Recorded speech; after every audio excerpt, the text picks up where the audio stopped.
본 에피소드는 매수, 매도 추천이 아니며 투자의 최종 결정은 스스로 해야 합니다. 네, 안녕하세요. 피타입니다. 이번에는 삼성전자 언제 매도할 것인가에 관한 이야기를 해보도록 하겠습니다. 사실 이 글은 2021년 8월 13일 기준으로 원고를 정리한 거고요. 최근에 삼성전자 주가가 단기간에 큰 조정을 보이고 있어서 시리즈로 제작하던 것 중에서 가장 마지막에 해당되는 내용을 가장 먼저 정리를 해보려고 합니다. 투자의 참고가 되었으면 좋겠습니다. 자, 참고로 여기서 언급하는 투자의 시계, 타임 호라이즌 같은 경우는 대략 한 수개월에서 수년 정도 투자 기간을 설정하고 있는 접근 방법입니다. 그래서 이것보다 투자 기간이 더 짧거나 혹은 초장기로 회사의 성장을 동행하기 위해서 꾸준히 사모아가는 투자에게는 적합하지 않을 수가 있습니다. 다만 개인 투자자 중에서 삼성전자로 단기 투자자 하시는 분은 드물다고 볼 수 있고, 초장기 투자자분들 중에서도 언젠가 매도 시기가 도래했을 때 언제 매도를 하느냐에 따라서 전체 총수익률에 큰 영향을 준다고 봤을 때 대부분의 삼성전자 투자자분들에게 어느 정도 도움을 줄 수 있지 않을까라는 생각을 해봅니다.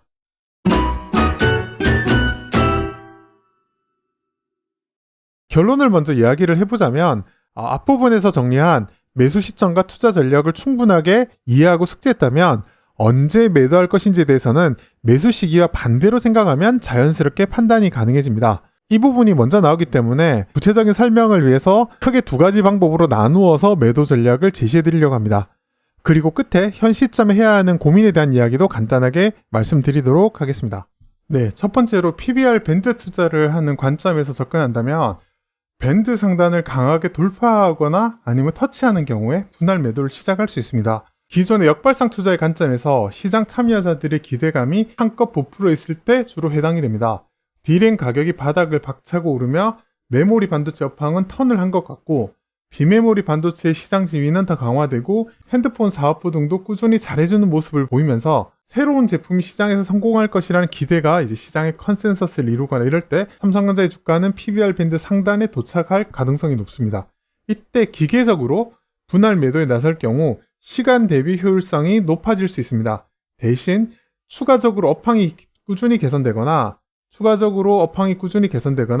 비즈니스의 정성적인 체질 개선 등이 일어나면서 추가적인 주가 상승이 일어나는 통상 빅사이클이라고 하는 시간을 주주로서 그걸 노리는 걸 포기하는 선택이 됩니다. 증가하는 이익에 대해서 PBR 2배 정도 수준의 밸류로 주가가 올라가는 구간이 길어진다면 좀 더 보유하면서 기업의 성장 과실을 더 누릴 수 있지만 기계적으로 이걸 포기하게 되는 겁니다.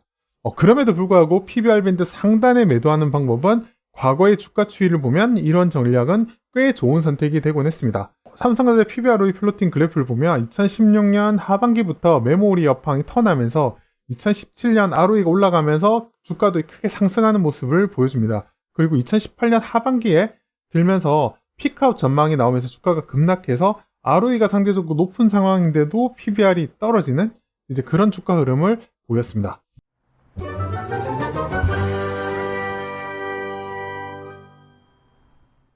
두 번째는 업황이 정점을 찍고 컨센서스가 하향되는 조짐을 보이기 시작할 때 매도하는 방법이 있습니다. 앞서 설명한 상승의 이유처럼 컨센서스가 하향되면서 기대치가 꺾이는 시점이 하락의 가파른 정도 상당히 클 가능성이 높습니다. 이는 PBROE 플로팅상에서도 비교적 뚜렷하게 흔적을 남기는데 2018년에 발생한 거고요. 앞에 그래프에서 제가 설명을 드렸습니다. 다만 이런 판단은 반도체 호황기 중에 내려야 할 가능성이 있기 때문에 생각보다 난이도가 있는 투자법입니다. 업황 분위기는 계속 개선 추이를 나타내고 있고 기업이 발표하는 이익 지표도 더 좋아지고 있는데 굳이 매도를 고려한다는 것이 초보자 입장에선 쉽지 않을 수 있고, 이런 상황에서 주가가 조정받는다는 게 쉽게 납득도 어렵기도 합니다. 그렇지만 과거의 추이를 보면 이는 다소 명확하게 나타나는 특징이라고 볼 수 있는데, 업황 저점에서 실적 개선이 없는 상황에서 컨센서스가 상향되는 것만으로 주가가 많이 오르는 그런 모습을 보였기 때문에 그걸 봤다면 어느 정도 납득이 되지만 업황 개선을 확인하고 나서 승산한 주주라면 주가 조정이 좀 의아한 것이 당연해 보입니다. 그래서 삼성전자는 기업의 인지도 관점에서 쉽게 접근이 가능할 수 있을지 모르겠지만 트레이딩 관점에서는 그렇게 쉽지 않은 종목이라고 말씀드릴 수 있겠죠. 이뿐만 아니라 업황에 대한 판단이 헷갈릴 수 있다는 점에서 이 방식의 어려움은 가중됩니다.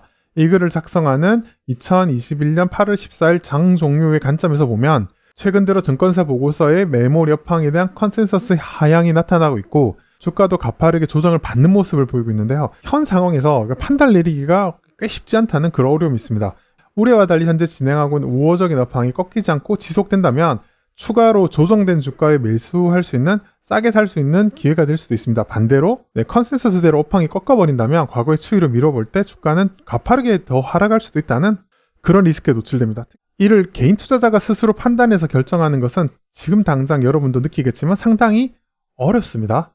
그렇기 때문에 앞서 설명드린 1번의 방법도 나쁘지 않은 선택이 될 수 있는 이유가 됩니다. 2번 투자법에 대한 설명을 듣기 전에는 1번 투자법과 같은 기계적인 매도 전략은 뭐 별로네라고 반감을 가질 수 있겠지만 2번 전략에 대한 설명을 자세히 듣고 나면 일반인이 따라가기에 현실적인 난이도가 대폭적으로 올라가고 경우에 따라 시세 차익의 상당 부분을 반납해야 하는 리스크가 있기 때문에 그걸 피하기 위한 해치 전략으로 1번을 사용하는 것도 나쁘지 않아 보입니다. 그래서 1번 전략과 2번 전략을 적당히 섞어서 사용하는 것도 개개인에 따라 좋은 선택이 될 수 있습니다. 즉 2020년 말로 돌아가면 4분기에 업황 바닥 찍고 올라가는 게 확인되자 주가는 가파르게 올랐죠. 2020년 말에. 그리고 2021년 1월에 9만 원이 넘는 단기 고점을 형성했습니다. 그리고 이 당시 2020년 PBR 기준으로 2배를 넘어섰다는 것을 확인하고 나면 전략적으로 일부 혹은 상당 부분을 일단 매도한 다음에 남은 물량으로 업황 개선에 대한 삼성전자 이익 사이클 혹은 성장 동력에 대한 모니터링을 좀 더 지켜볼 수 있습니다. 자, 그리고 만약 여기서 업황이 꺾이는 것이 맞고 주가의 조정이 가파르게 일어날 것으로 만일 예상한다면 그 끝에는 매수 전략의 고민이 들어가게 되면서 다시 처음으로 돌아간다고 볼 수 있습니다. 그렇게 된다면 이번 시리즈의 초반부를 다시 점검하면서 투자 기회를 얻을 수도 있겠죠. 이야기를 정리해서 현재 시점 삼성전자를 본다면 업황 컨센서스가 하향하는 것에 대한 개인적 판단이 중요한 상황이 되는 위치라고 볼 수 있습니다. PBR 수치가 2021년 말 포워드, 그러니까 예상 수치 기준으로 한 1.7배, PBR 1.7배 정도 수준으로 업황이 우려와 달리 개선세가 유지된다면 상방으로 여력이 좀 남아 있습니다.